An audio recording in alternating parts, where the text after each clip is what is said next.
And also, I have a. Can I ask you a question? I hate to ask this, but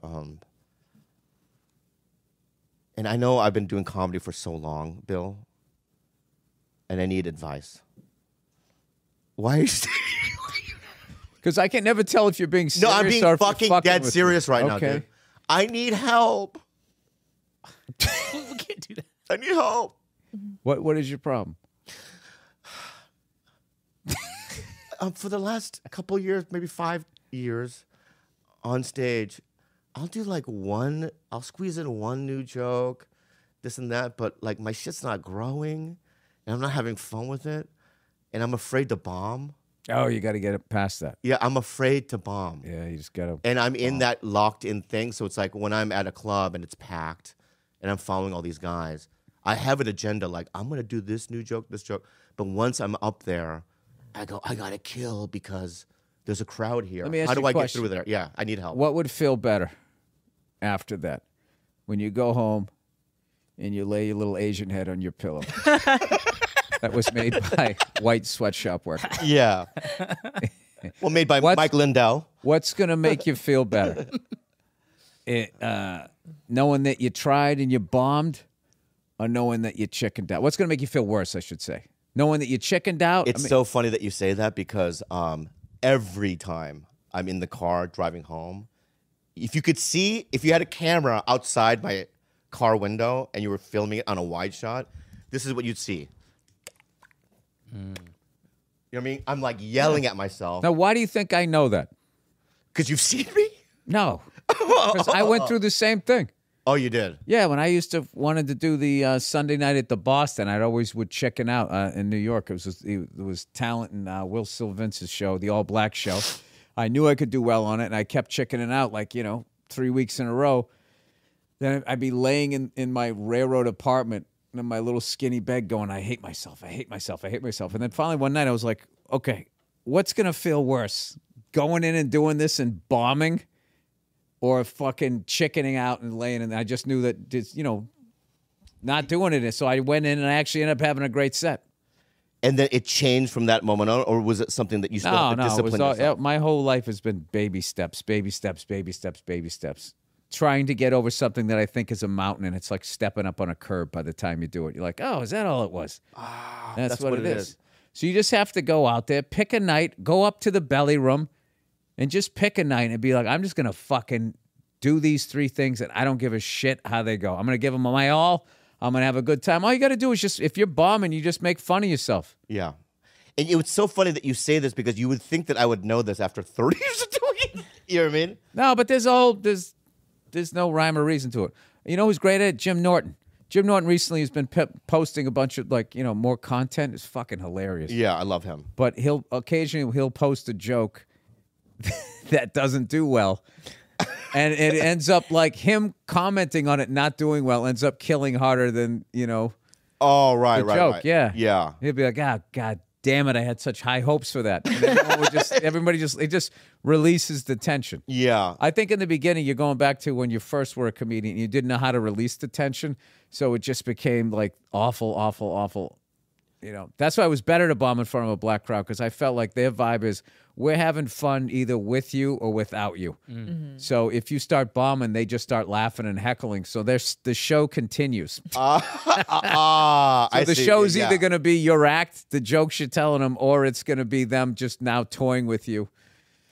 So yeah. Anyway, I would just do that. And I think the more comics that you tell that you're scared to do that, the more we'll support you to get out there and go do it. And then you'll go do it. You see that? See, that's why I never... Have I ever asked that question before? No. No, because it's so hard to ask. It's so hard to ask a guy that you work with and that you admire and then go, how do I do this? Or how do I get back? And I think that... Bobby, yeah. I'm a bald orange man. What does that mean? It just means, who the fuck am I? What is that? Look at me. I know. There's no reason if you look at me, you'd think I could be good at anything. I know. Yeah. So you look like a Carl to me. If a what? Like a Carl. Like I've always wanted to call. Not like Every I a see, no, yeah. Not a Bill. Every I kind of like that name. Yeah, every I'm time not I gonna lie see to you, you. I want to call you Carl for some reason. Like you look like a Carl Jenkinson, or I that would type love to play a guy. I would love to play a guy named Carl. Yeah. That's like- a name that's kind of dying out. Carls were, I don't know, they were sort of guys, but they also could be like bullies or dicks. Yeah. But I feel like Carl is a guy that was like if I was in a Japanese internment camp, right? And you know how they were free inside the thing, right? They weren't chained up. Yeah. What do you mean? What do you mean? Yeah. Yeah, they were free in the cage. Let's Yeah. use that word. Yeah, but they were what? Let's use the word free. Yeah, they were Free. free Free. within the parameters of what Of torture. us United States, right, gave them. So you're free within this area. So they were able to walk around this and that, right? But I'm sure they were able to get like pure rice, like the good rice, The shiny, right? the shiny The rice, sticky rice. the sticky rice, right? But I bet you, there are guys like Carl, right, as a security guard at the fucking internment camp, who was an American white Who's guy. willing to risk his own true freedom Yes, yes, to to get you sticky rice because he Not even- realized that you were actually Chinese and not Japanese. And that you guys weren't responsible for Pearl Harbor and actually were suffering right. under the Japanese because the Japanese are kind of the white people of Asia. Yes. Yes. That's the movie. Hey, that's not bad. That's not bad. for I Carl. whisper through the little fence. I go, hey, buddy, Carter. I go, hey, Carter. Why a work? What? Why a work? Carl Yeah, is what? a hard name for an Asian. There's an R and an I L know, but side that's by why- side. That's tough. But that's what he'll say. You know, somebody did that to Bruce Lee in a movie. What? The director in Bruce Lee somehow had a disagreement in one of those movies. The character name that he was trying to get to, they made it Mr. Braithwaite. Oh my God, what an asshole. Yeah. So he got Mr. Braithwaite. That's And so so Yeah, that's how insecure that guy was that he had to do Yeah. that to him. If I was a script writer for a Bruce Lee movie, I would use words like Cleveland. Just really difficult words for him to say. You know what I mean? Anyway, I would go, Carl. And you go, yeah, that's my name. And I go, Carl. I'd say, what do you want there, little fella? I know. And you're allowed to You be like demeaning. some of that sticky rice? Yes, that. This sounds like it's written by a white guy. And then a cute little Asian pokes his head through. Yeah. But Like a pug. But Carl, would you give me sticky rice if you could find it? I gotta tell you this right now. Uh-oh. There's no fucking way I could guard people such as yourself. Why? We're sneaky? Because you were just civilians. Yeah. Like, I wouldn't want to guard hardcore criminals because I don't have the street smarts to not get fucked up. But there's no fucking way I could go to work unless I deliberately got a job there to try to bring some sort of humanity to you. Wow. See, I'm not a bad guy. I know, but the thing is I'll break your balls and I would make fun of you in your prison garb, but I would still be well, you would probably belittle me still verbally? got to. in a good-natured way. Like little guy. What's up, little guy? Little fella. Yeah. Little fella. Little What's up, fella. little fella? Let me say that, little fella. Right. And then I have to internalize that. Yeah. I'm average height in China, but okay. I'm internalizing. Yeah. And there's But way I more guess, of you than know. there are of me, so that brings the curve down. Right. Yeah, and you're all right. Okay. I feel like you're You that been to type- China? Were you born there?